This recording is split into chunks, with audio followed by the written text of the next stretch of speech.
Pineapple शिरा म्हणा किंवा मँगो शिरा म्हणा, तो तुम्ही खाल्ला असेलच, पण स्ट्रॉबेरी शिरा तुम्ही ट्राय केलाय का? जर तुमचं उत्तर नाही असं असेल तर आजची रेसिपी तुमच्यासाठी आहे। अचूक प्रमाणासह स्ट्रॉबेरी शिरा कसा बनवायचा ते बघूया आजच्या व्हिडिओमध्ये। आपण 1 कप रव्याचा शिरा बनवत आहोत, त्यासाठी अर्धा कप तूप घेतलं आहे। सुरुवातीला या अर्धा कप तुपामधलं निम्म म्हणजे पाव कप तूप आपण रवा भाजण्यासाठी घेणार आहोत। आता यामध्ये 1 कप रवा ऍड करू। इथे आपण शिऱ्यासाठी वापरतो तोच रवा घेतला आहे।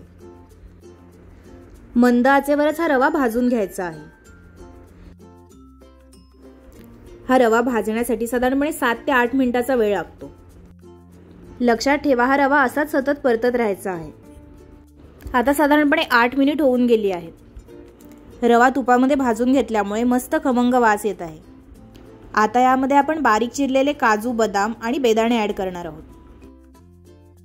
हे ड्रायफ्रुट्स देखील रव्याबरोबर साधारणपणे 1 मिनिट असेच परतून घ्यायचे आहेत। हा रवा भाजेपर्यंत एका साईडला आपण 2.5 कप पाणी गरम करत ठेवणार आहोत। साधारणपणे 9 ते 10 मिनिट हा रवा छान परतून घेतलेला आहे। 1 कप रव्यासाठी 2.5 कप पाणी हे प्रमाण आहे।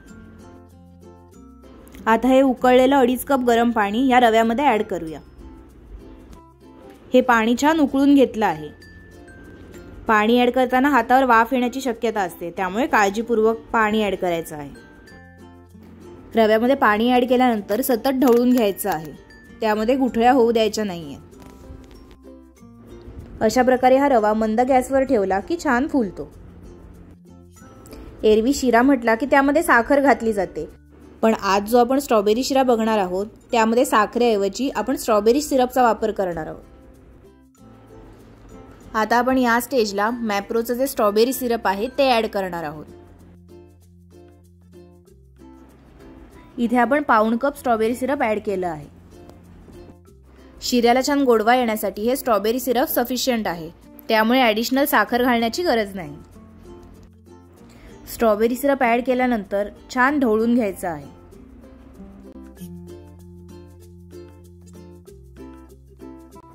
आपण हे मस्त ढवळून घेतलं आहे। तुम्ही बघू शकता ह्याला छान कलर आलेला आहे। मगाशी आपण अर्धा कप तुपामधलं निम्म तूप वापरलं होतं, आता उरलेलं तूप यामध्ये ऍड करूया। अशा प्रकारे वरून तूप ऍड केल्यामुळे शिऱ्याला छान चमक येते आणि चवही सुंदर लागते। आता आपण वरून वेलची पावडर ऍड करू।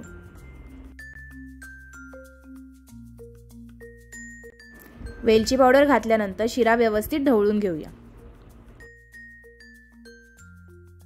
आता शिऱ्यावर झाकण ठेवून 2 मिनिट वाफ काढून घेऊ। अशा पद्धतीने छान ड्रायफ्रुट्सचं गार्निशिंग करून घ्यायचं आहे। अशा प्रकारे मऊसूद स्ट्रॉबेरीचा शिरा खाण्यासाठी रेडी झालेला आहे। आता कोणत्याही सणासुदीला तोंड गोड करायचं असेल तर हा स्ट्रॉबेरीचा शिरा नक्की ट्राय करून बघा। आजची ही रेसिपी कशी वाटली ते कमेंटमध्ये आम्हाला नक्की कळवा आणि व्हिडिओ आवडला असेल तर नक्की लाईक करा। ही रेसिपी तुमच्या प्रियजनांबरोबरही शेअर करा, जेणेकरून त्यांनाही या शिऱ्याचा आस्वाद घेता येईल।